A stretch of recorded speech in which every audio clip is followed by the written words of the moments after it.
Hello and welcome to my guide to followers in Warlords of Draenor. Now this guide is going to be completely exhaustive and I will have some tips and tricks at the end. I'm sure that many of you already know quite a bit about this system, so if you just want the tips and tricks, use the menu on this video, which is done via annotations, to just jump to there.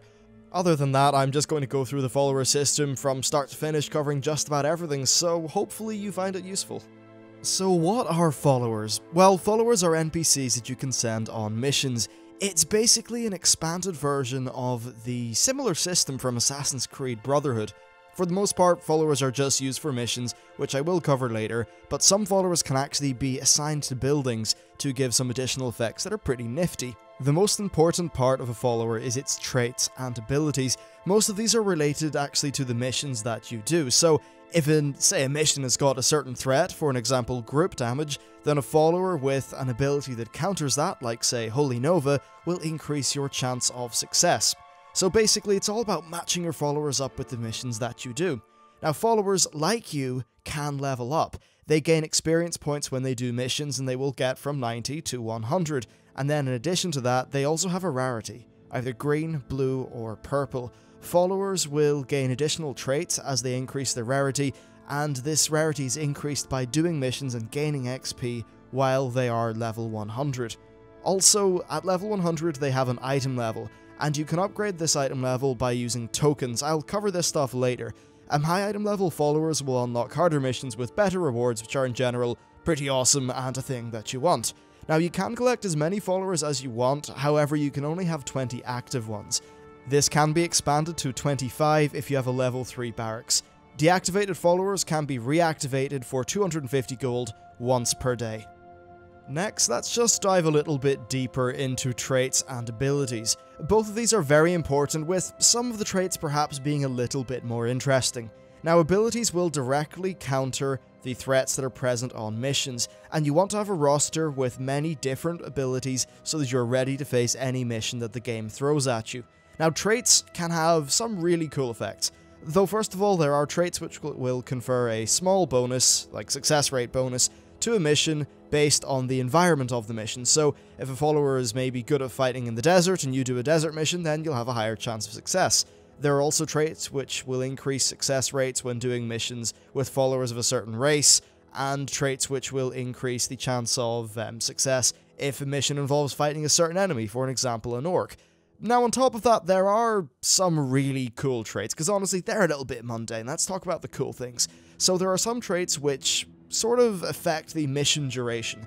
Burst of Power will increase your chance of success with missions that are shorter than 6 hours. This is actually super handy, and it combines very well with another trait, which is Epic Mount, which reduces mission time by 50%. So there you go, there's a bit of synergy between the two of them. Actually, Epic Mount in general is just very handy, because if you have a 10-hour mission, you cut it down to 5, well damn, you're going to have a lot more effectiveness. Then there's also High Stamina, which will increase success rates in missions with a duration that are longer than 6 hours. This is actually really handy because a lot of the missions with extremely high rewards do take more than 6 hours. Now, I think best traits are the ones that increase your rewards, mainly a particular trait called Scavenger, which increases your garrison resources gained from a mission by 200%. This is ginormous. At level 100, for your character that is, and when you've got your level 3 barracks, you'll probably notice that one of the things that holds you back is your garrison resources. So if you have Scavenger, you will be in a very, very good place.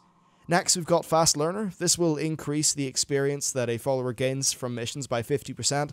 While this is handy for leveling up, once they're, a level 100 epic character, it's not particularly good, so I'm not really convinced by the long-term just effect of it. And then finally, we've got Extra Training. This will increase the experience gained by all followers in the same party as this follower on a mission by 35%, which I suppose is pretty decent. I just, though, recommend the Scavenger and Epic Mount because they are extremely useful when you're trying to progress your garrison. Now also, followers can have profession traits which will allow them to work at certain buildings. These will confer a bonus, usually something like high yield work orders. However, some of them, like the bodyguard feature of the barracks, are a little bit more interesting and in-depth, and I will cover that on a later video because I don't have it done yet on my character. Then finally, there are two traits which come from mission rewards. The Dancer trait will counter danger zones on missions, and it comes from the Supreme Manual of Force, and Hearthstone Pro will give party members 35% more XP, and that comes from the Hearthstone Strategy Guide. These both randomly will come from missions that may pop up, and they're actually very good because they will, well, specifically Dancer, will counter danger zones. Having a trait counter an ability thing is very good. However, do be aware that when you apply these, your follower will lose the last trait on their list and have it replaced by this, so that could be kind of bad. You could accidentally say get rid of Scavenger and then be very sad. So now that we've covered the followers and the traits, let's talk about how you can get them. The good news is that I've already done a guide on this. It contains the locations to, I think, pretty much every follower on Draenor, and yeah, you can check that out. I'll throw up an annotation or something. On top of that, you can get additional followers from the inn at level 2. The level 2 inn will allow you to basically specify a particular trait or ability, and then it will generate 3 random followers that all have that trait, and you can then choose from one of them, and you can do that once per week. So that's a very handy way to get a specific follower, and again, I recommend using that to grab yourself a epic mount or a scavenger follower. Well, now that followers are covered, it's time to talk about missions. Missions are the main reason why you bother with followers. Missions will appear on your mission board thingy at your garrison, and each mission has got a follower size, number of threats, and a reward. Missions also have a level. You want to send followers close to the level of the mission. More on that later in terms of XP, but lower level followers will get less XP and they will not be as effective. If a follower is 3 or more levels below a mission, then their abilities and traits will not count towards that mission. Now, missions also have got varying durations. These actually vary between being a few seconds and 24 hours. These again can be halved by a follower with the epic mount trait. When doing a mission, just match the threats of the mission with your followers' abilities. It really is very simple. Now, there are 3 different types of missions. Combat missions have got crossed swords for their icon, and they're just the regular missions that everyone gets. Patrol missions have got a spyglass icon, and they're unlocked by having a barracks. These reward extra follower XP, so they are very good, and basically you want to have a barracks no matter what. Then treasure missions have got a treasure chest icon thingy, and they're unlocked by having a level 3 inn. These will just give you extra gold rewards. Now, on top of all this, you can get access to harder missions as your followers' item level increases. Level 100 follower missions will give you 615 gear for your character and 615 upgrade tokens for your followers. Then if your followers are at item level 615, you will get item level 630 gear and tokens. And then finally, if your followers are item level 630, you'll get 645 gear and tokens. Actually, not finally, because if your followers are at item level 645, you will get raid armor, which is 1 difficulty level above the raid difficulty that you currently do. Now, there are other rewards. For an example, the Liberation of Shatrath mission gives you 1000 Apexis crystals. Some missions give you bonus roll tokens, and then of course there are missions that give those follower ability manuals that I talked about earlier. Some others give Draenor reputation tokens, honor, and conquest points, and a few other things like that. There's quite a variety, and you'll just have to see what it throws up for you. Okay, time to talk about leveling up your followers. So first of all, you should try to just equally level your followers up, rather than power level a single one. It's just good to have a nice diverse roster. Also, be sure to collect as many followers as you can as early as you can, because having a more diverse range of followers means that you are able to do more missions, so net, you'll get more XP. Now, a follower's level does affect their XP gain. If a follower is 1 to 2 levels below a mission's level, then they will get 50% XP, and if they are any lower than that, they will only get 10% XP. However, the experience rewards from missions do scale exponentially, so you don't actually have to worry about sending a low-level follower on a mission, provided you know that you can complete it. Now also, there are followers, which I said earlier, they give bonus party experience and faster mission time traits. These are really good, and if you can try to use them both, then, well, you'll be doing more missions per hour, and that means you'll level up faster. Well, now that we've got a lot of level 100 followers, it's time to talk about gearing them up. So, once they're at level 100, you will increase their item level rather than your regular level. There are 2 different kinds of upgrade token. Some will just increase your follower's item level for either its weapon or its armor by a certain amount, so let's just say increases your armor by 3.